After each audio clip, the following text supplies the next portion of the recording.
Bienvenida a todos los amantes del podcast, sobre todo a todos aquellos que no se despegan ni un segundo de las novedades que cada semana ofrece El Enjambre. Hoy les traemos una entrevista que Camilo Condis le hiciera al doctor Mauricio de Miranda Parrondo para nuestro episodio 27 titulado Mantén el faro encendido. Para los que no nos conocen aún, El Enjambre es un podcast de El Toque para hablar sobre el universo de Twitter en Cuba y pueden encontrarnos en todas las plataformas de podcast, incluido Spotify como El Enjambre y en las redes sociales como @Radio Enjambre. Si no te has adentrado en el fascinante mundo de los podcasts, no te preocupes, junto a la entrevista estaremos compartiendo un artículo para aprender qué son los podcasts y cómo escucharlos. Yo soy Lucía March y les pido que nos acompañen para escuchar una valiosa entrevista telefónica sobre un tema vital para el futuro de nuestro país, el papel que pueden jugar las pequeñas y medianas empresas en la economía cubana.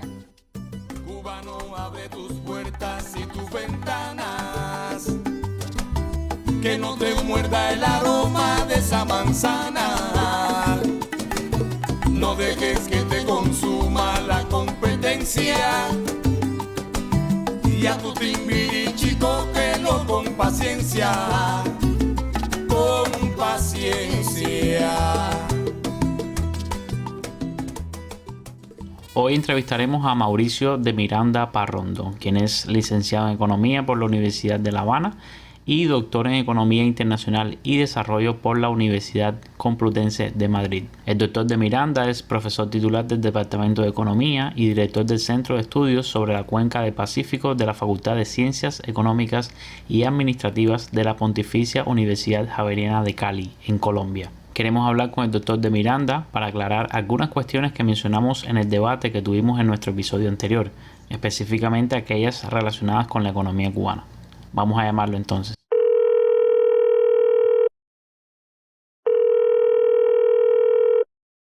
Un saludo, Mauricio. Muchísimas gracias por aceptar nuestra invitación al Enjambre.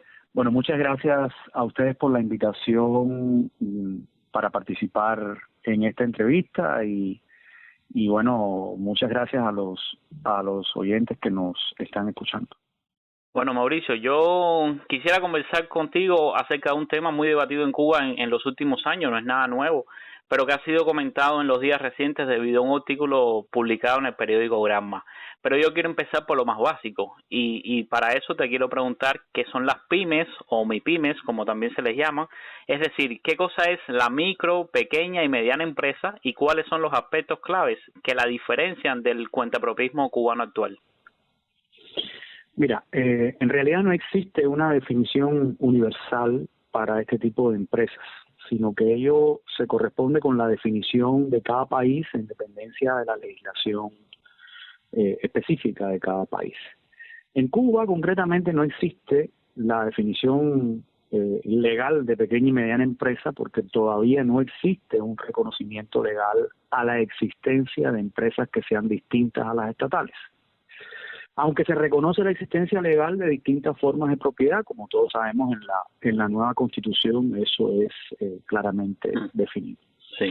Esa parte de esa, es decir, es parte de esa indefinición que caracteriza el marco legal de la actividad económica en Cuba. Cuba solo reconoce la existencia del trabajo por cuenta propia, que en principio no permitía, es decir, en un principio cuando se inició todo el mecanismo de trabajo por cuenta propia, no se permitía la contratación de fuerza de trabajo ajena. Luego apareció la figura del trabajador contratado, que increíblemente también es considerado, en mi opinión, incorrectamente un trabajador por cuenta propia. Uh-huh. Por ejemplo, si nos atenemos a la definición de la Unión Europea, una microempresa es aquella que tiene menos de 10 trabajadores y factura menos de 2 millones de euros al año. Una pequeña empresa es aquella que tiene entre 10 y 49 trabajadores y factura entre 2 y 10 millones de euros. Y una mediana empresa es aquella en la que contratan entre 50 y 250 trabajadores y facturan entre 10 y 50 millones de euros. En el caso de Colombia, una microempresa es aquella que tiene hasta 10 trabajadores y factura alrededor de 500, factura menos de 500 un salario mínimo legal vigente Sí. que en estos momentos en Colombia eso es aproximadamente a $230 mensuales. Una pequeña empresa también clasifica entre 10 y 50 trabajadores, pero la facturación es entre 501 y 5.000 salarios mínimos vigentes. Una mediana empresa es la que incorpora entre 51 y 200 trabajadores y factura entre 5.000 y 30.000 salarios mínimos legales vigentes. Y en el caso de Colombia, la gran empresa es aquella que tiene más de 200 trabajadores y factura más de 30.000 salarios mínimos vigentes. Es decir, esto, como las características pueden ser distintas, pues si puede haber una empresa que tenga, por ejemplo, 40 trabajadores, pero no factura la cantidad que establece el mecanismo, pues entonces es de todas maneras una pequeña empresa, porque de todas maneras cumple una de esas dos. Ya, así que basta con una de las características. Okay. Basta con una de las características. Entonces, en el caso de Cuba, realmente el trabajo por cuenta propia tiene restricciones muy significativas. La primera es el hecho de que limita la cantidad de actividades que pueden ser desarrolladas bajo esa figura. Es decir, normalmente hay una lista de actividades permitidas, quedando por fuera todo lo que no se permite. Y sería muchísimo mejor tener una lista muy pequeña de lo que no se permite y que se permita todo lo demás, precisamente para evitar las complicaciones y las camisas de fuerza que se le ponen al trabajo por cuenta propia. Ahora, en teoría, realmente un trabajador contratado por otro trabajador por cuenta propia no es un trabajador por cuenta propia, es un empleado. Sí. Entonces eso hay que reconocerlo legalmente y hay que establecer un marco legal que precisamente defina los diferentes tipos de empresas que existen en el país. Esa es una tarea pendiente realmente en todo el proceso de creación de los marcos legales que necesita la economía cubana. Y que a su vez defina lo que es un empleado, ¿no? Por lo que usted decía, ¿no? Claro, por supuesto, porque a ver, en esencia un trabajador por cuenta propia es aquel trabajador que se paga a sí mismo. Es como en España se define el autónomo. Uh-huh. El autónomo es una persona que se contrata para determinadas actividades o que ofrece unos servicios profesionales y ese autónomo se paga su seguridad social. Porque Sí. el autónomo no tiene un empleador, sino sencillamente el autónomo es su propio empleador. Este no es el caso de los trabajadores contratados de paladares o de otro tipo de empresas que en la práctica, en la realidad son unas pequeñas empresas, aunque no se reconozcan como tales. Claro. No, es muy interesante, es decir, nos falta empezar por el ABC, que es definirlo.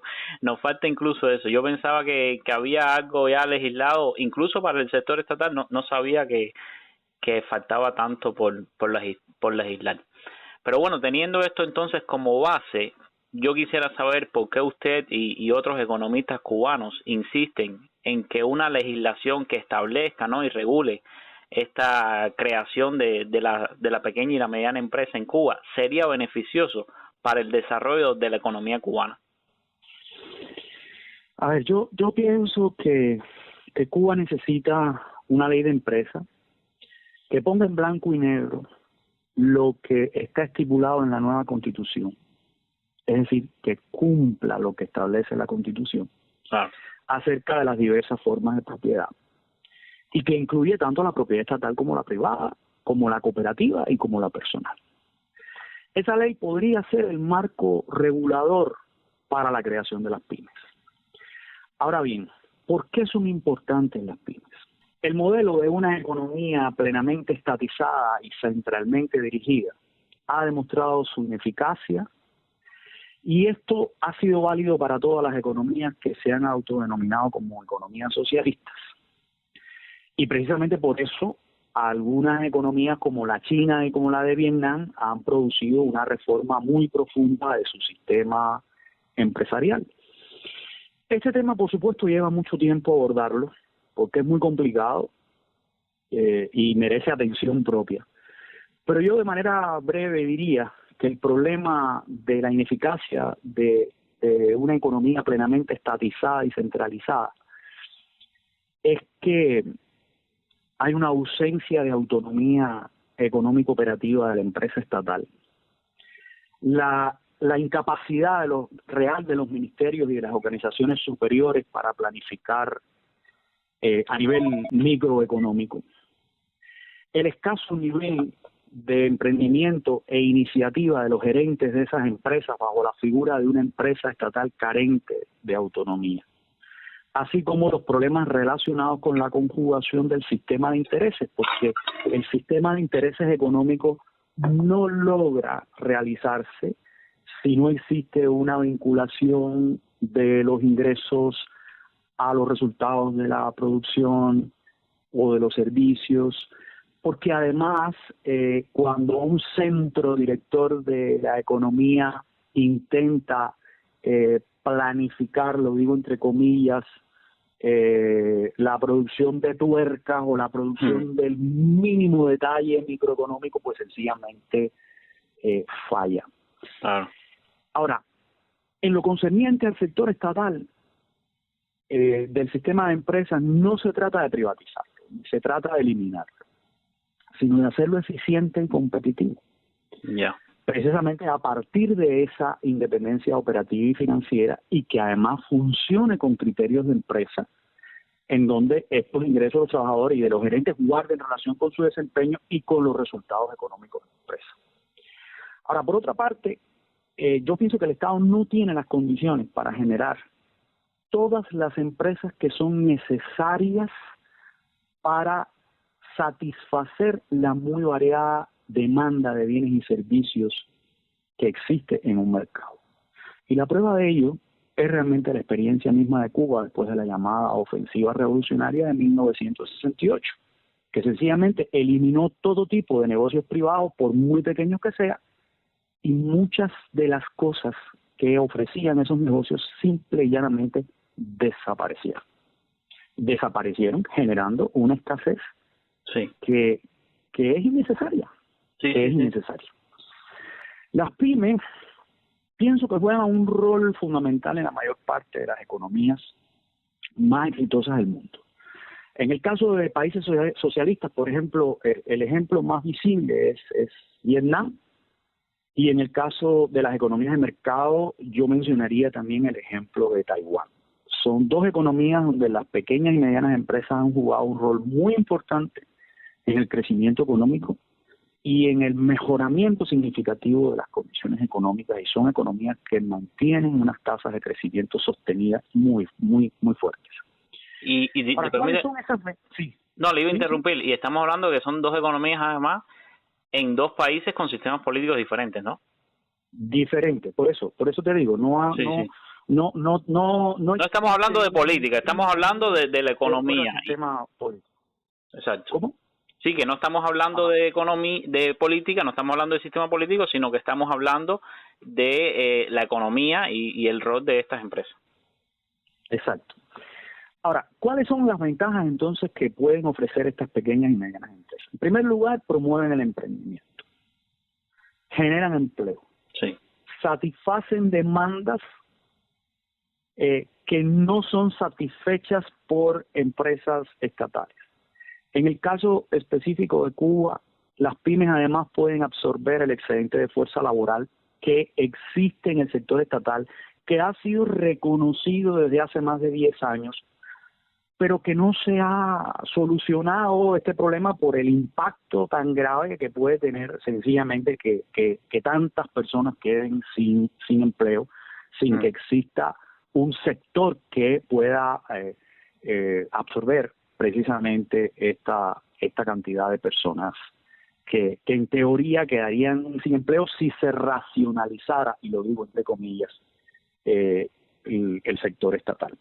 Además de eso, pueden asumir actividades productivas que actualmente el Estado no desarrolla, productivas y de servicios, que actualmente el Estado no desarrolla por escasez de recursos. Puede potenciar la producción industrial y la producción agrícola, así como infinidad de servicios, y sencillamente se acaba con ese manido argumento de que tal o cual cosa no es posible desarrollarla porque el Estado no tiene suficientes recursos. Alguna vez escuché decir a un alto dirigente del Partido Comunista de Cuba que no era posible desarrollar el Internet con toda la plenitud que se desearía porque Cuba no tiene suficientes recursos. Y yo en ese momento me hice una pregunta. Bueno, ¿por qué el Internet tiene que ser ofrecido por el Estado? ¿Por qué debe ser un monopolio del Estado? No, en muchos países esto no es así. Y un país, por ejemplo, como Colombia, tiene empresas públicas que ofrecen el servicio de Internet y también lo ofrecen empresas privadas y compiten en buena lid. Sí. Es decir, ninguna goza de una condición de monopolio y dicho sea de paso, eso beneficia mucho a los consumidores porque la competencia los obliga, primero, a ofrecer un mejor servicio y segundo, a bajar los precios. Claro. Es decir, a poner precios que realmente puedan ser accesibles para los consumidores. Finalmente, pareciera que no es explicable políticamente, yo al menos no le encuentro una razón, a que inversionistas extranjeros puedan prosperar estableciendo negocios en Cuba y no se permita inversionistas privados nacionales que prosperen también en un clima adecuado para los negocios. Porque además estos inversionistas nacionales pueden contribuir con sus impuestos a los objetivos sociales de desarrollo del país, pero además de eso están plenamente interesados no solo en la prosperidad del negocio, sino en la prosperidad del país. Claro. Porque la prosperidad del país ayuda a la prosperidad del negocio. Entonces, esto es algo que es muy importante. Yo creo que este no es un juego de suma cero, sino que si se hace bien, puede ser un juego gana-gana. Sí, para explicarle a los oyentes, un juego de suma cero es cuando si yo gano, tú pierdes, y si tú ganas, yo pierdo, ¿no? Exactamente. Así mismo es. Y cuando un juego gana-gana, pues todos estamos ganando. Todos estamos ganando, ya, perfecto. Y no importa si unos ganan más que otros. El problema es que todos ganen. Claro, exactamente. Frente a la otra alternativa. Sí, claro. Este es un son con licencia.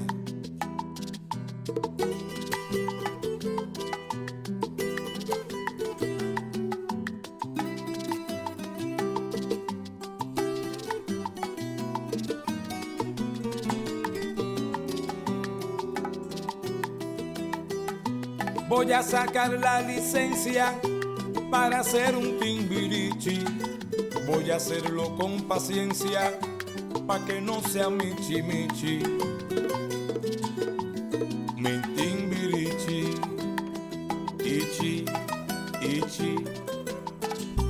Ya tengo la... Bien, entonces hay una cuestión que no podemos obviar y es el hecho de que el gobierno cubano, a pesar de haber permitido ciertos avances para la iniciativa privada, aún sigue apostando por un modelo económico donde la empresa estatal es el motor impulsor de la economía, ¿no? Eso lo tenemos claro. Y yo me pregunto, ¿son incompatibles las pymes con las empresas estatales? Es decir, ¿legalizar estas pymes sería sinónimo de la extinción de la empresa estatal en Cuba o es que pueden convivir? A ver, claro que pueden coexistir y deben coexistir e incluso, en mi opinión, deben competir. Es decir, yo pienso que no debe existir un monopolio, ni por parte del Estado, ni por parte del sector privado en ningún tipo de actividad económica, sino que sencillamente pueda existir la coexistencia entre las distintas formas de propiedad. El tema de que la empresa estatal es el motor de impulsor de la economía socialista pareciera responder a una concepción que en mi opinión es dogmática sobre la organización económica de la sociedad socialista. En varias oportunidades yo he escrito y he dicho que el hecho de que una empresa sea estatal no garantiza que sea una propiedad social. Si los supuestos propietarios colectivos no pueden gestionar esa propiedad, ni ejercer el control como propietarios que son sobre la gestión de quienes administran esa supuesta propiedad social, yo creo que no se está realizando plenamente la propiedad social. Esto desnaturaliza a la propiedad estatal como propiedad social.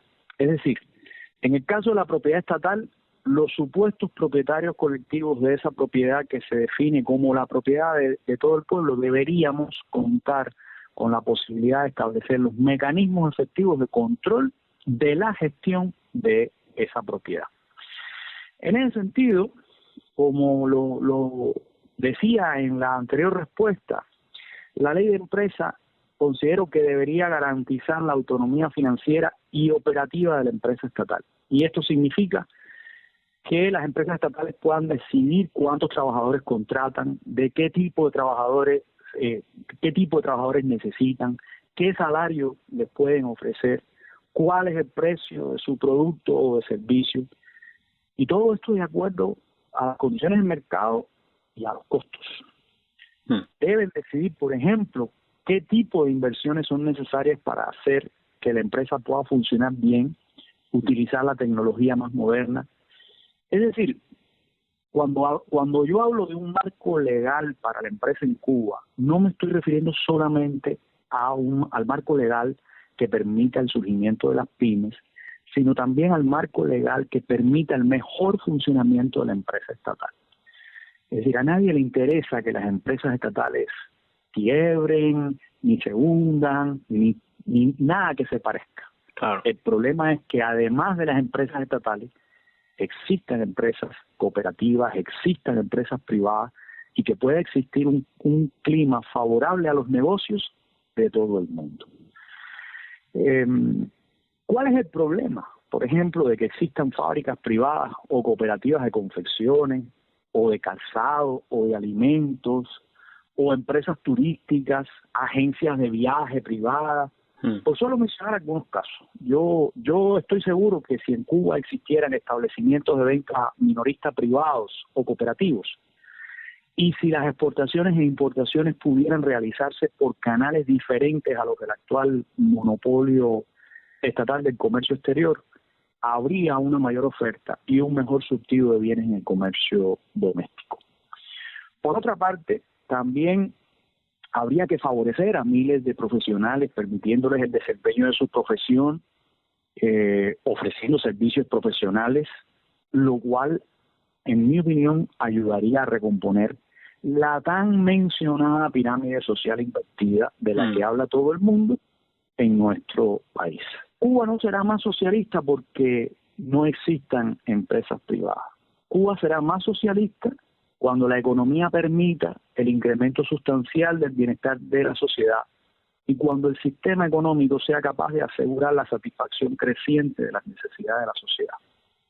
Así que, entonces yo pienso que deben coexistir empresas estatales con autonomía, con empresas cooperativas y con empresas privadas que generen prosperidad para el país y, en consecuencia, para los ciudadanos.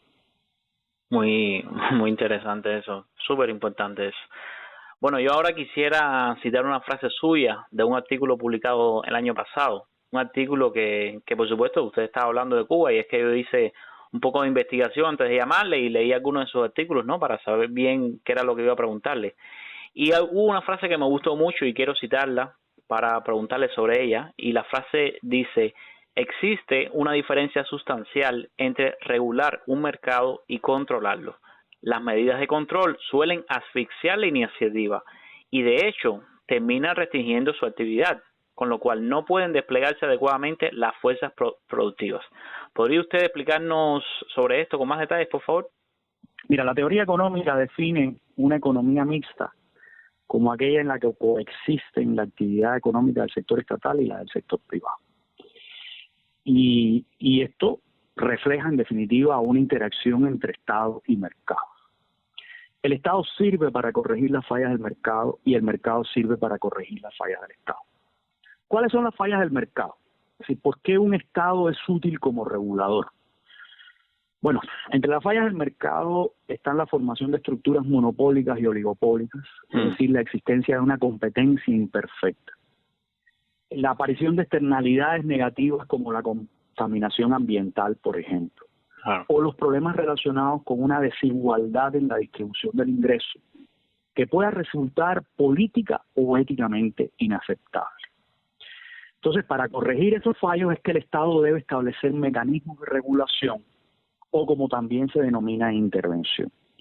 Y regular un mercado significa adoptar reglas claras, reglas estables, impedir la asimetría de la información que favorezca a determinados actores del mercado del mismo, facilitar el emprendimiento legal, es decir, crear las condiciones para que en lugar de una informalidad exista un emprendimiento legal, adoptar un sistema impositivo progresivo, es decir, en el que paguen más los que más ganan, y con un sentido de justicia, porque obviamente si tú no estás ingresando por tu actividad, ¿cómo vas a pagar impuestos? Entonces debe existir un sentido de justicia en la asignación de los impuestos.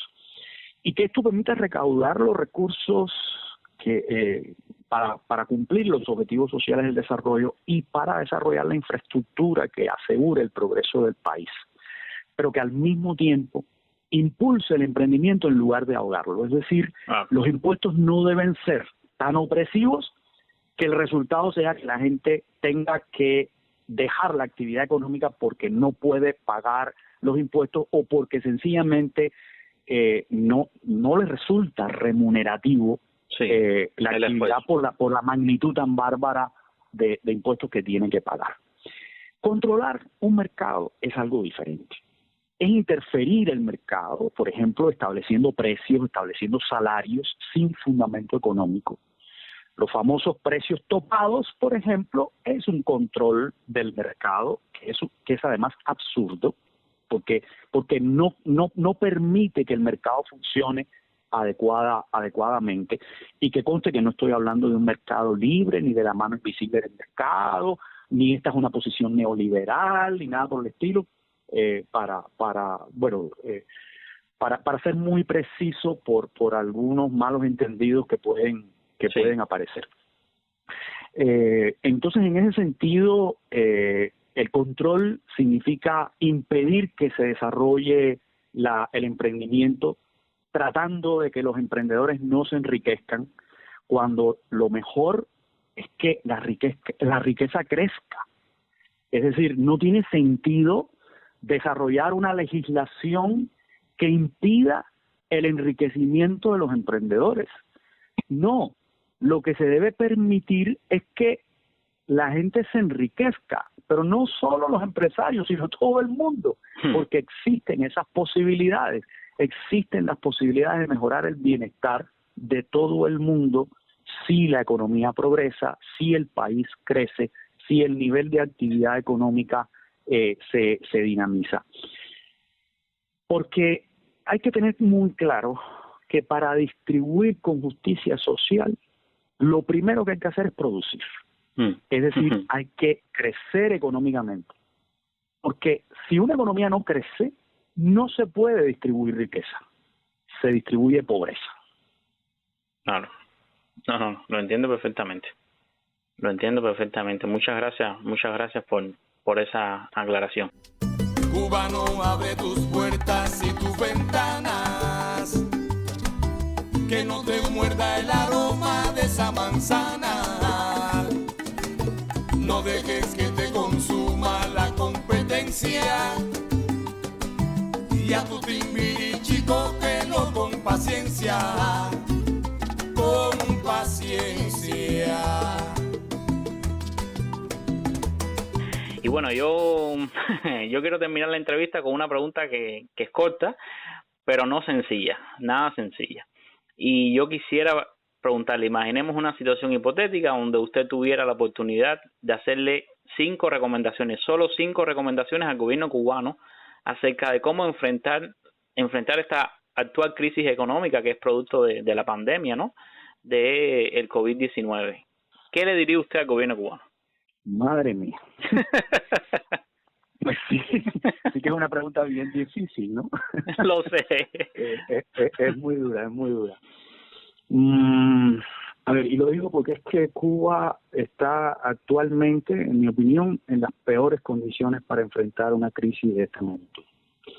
Y creo que son las peores condiciones porque, bueno, en primer lugar, como todos sabemos, hay un recrudecimiento de las presiones económicas desde Estados Unidos, que no es algo nuevo, que es algo sencillamente que está ahí desde hace muchos años y que por supuesto sería mejor que no existiera, pero existe, y eso nadie lo puede cambiar a diferencia del gobierno norteamericano.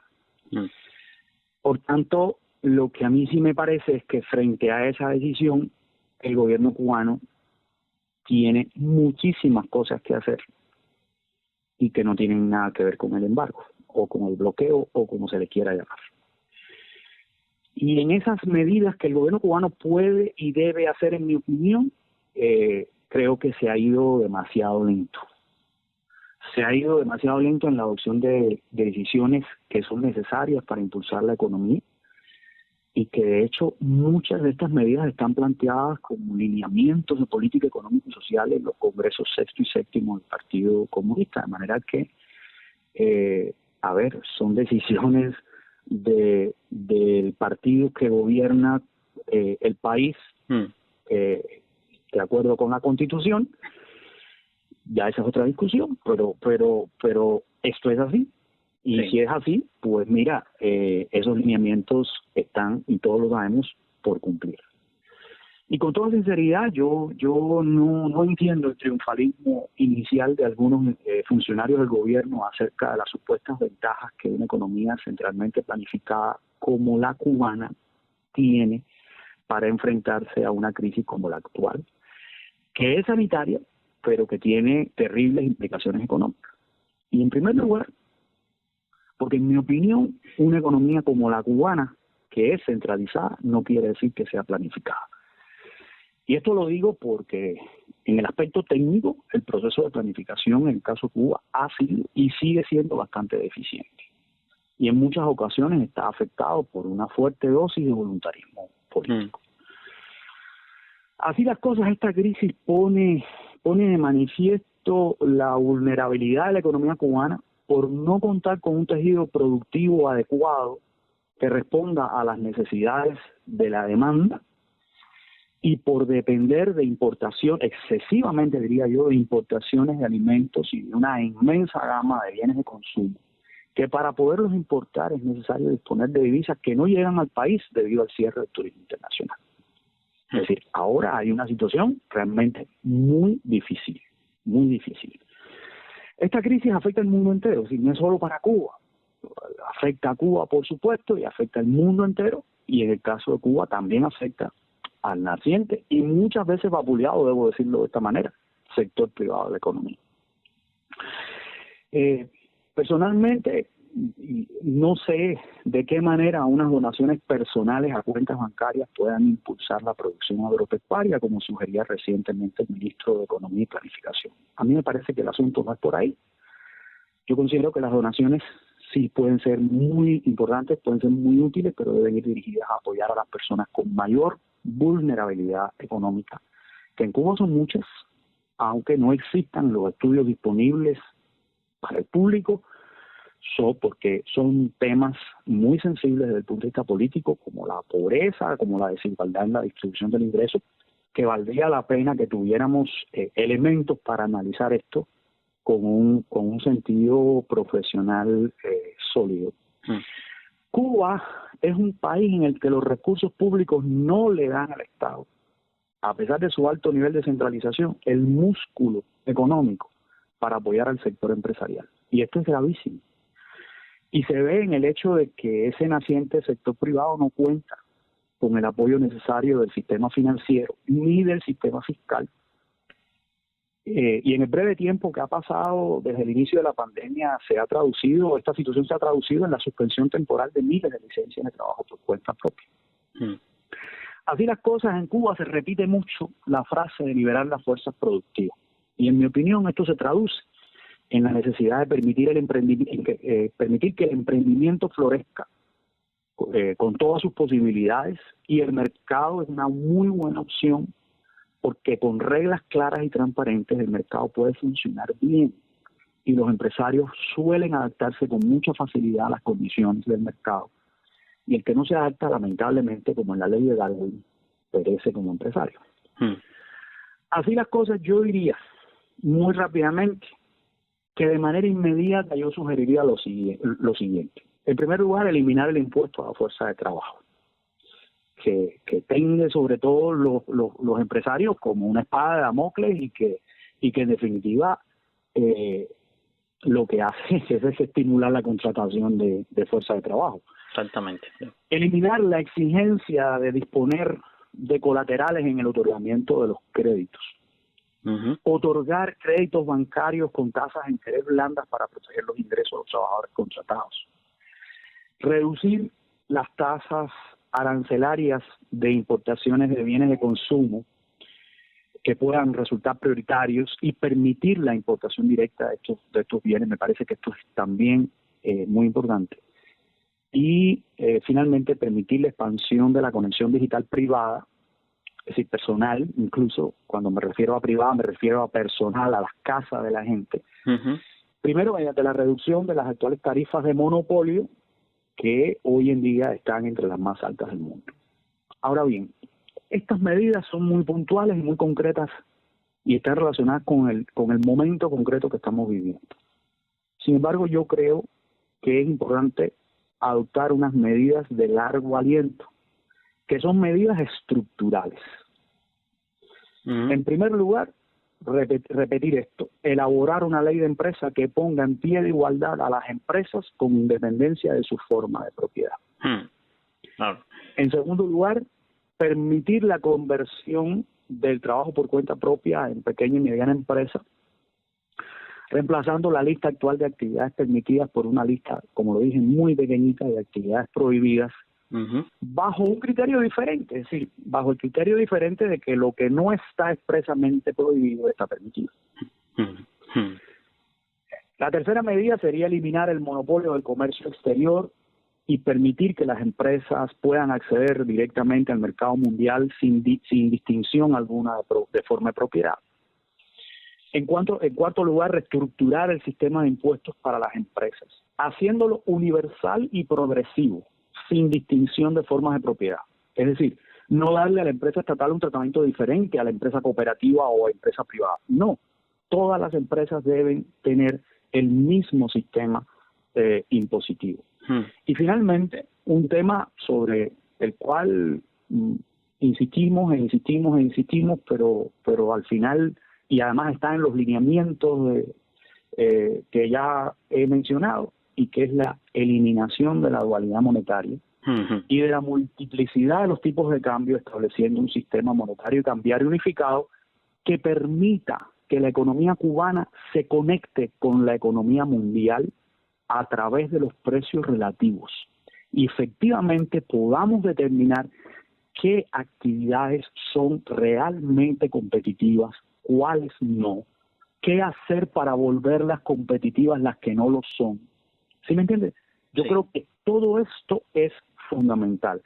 Pero voy a añadir una sexta, y sería el desarrollo de una política industrial que estimule el desarrollo de la producción nacional, tanto industrial como agrícola, para que el país no sea tan vulnerable a los choques internacionales. Y que quede claro que no estoy con esto proponiendo una política proteccionista, no. Pero una cosa es el proteccionismo comercial y otra cosa es crear las condiciones para que los emprendedores, para que los empresarios encuentren realmente los incentivos necesarios para desarrollar producciones nacionales, que empleen fuerza de trabajo nacional, que empleen recursos domésticos y que además se traduzcan en un incremento del bienestar económico y social de todo el país. Muchísimas gracias. Muchísimas gracias por todas las entrevistas que nos ha dado, doctor. Realmente ha sido un placer poder tener la oportunidad de conversar con usted. Me parece que ha sido muy claro lo que ha dicho y me parece que ha aclarado muchas dudas que he visto en las redes sociales respecto a este tema. Nosotros, como saben, nosotros lo que hacemos es seguir las redes sociales, qué piensan los cubanos, sobre todo los cubanos más jóvenes, para discutirlo, y me parece que este era un tema que era importante poder darlo en la voz de un especialista. No es lo mismo nosotros conversando que tener a un especialista como usted. Entonces, nada, agradecerle nuevamente y realmente ha sido una oportunidad maravillosa. Bueno, muchas gracias a ustedes también y bueno, yo creo que es una oportunidad también maravillosa para mí poder conversar sobre estos temas y bueno, nada, dispuesto a colaborar cuando sea necesario. Cubanos y el Timbiriche levanta tu economía.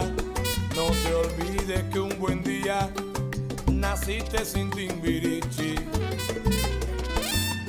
Sin Timbiriche. No olvides al barrio.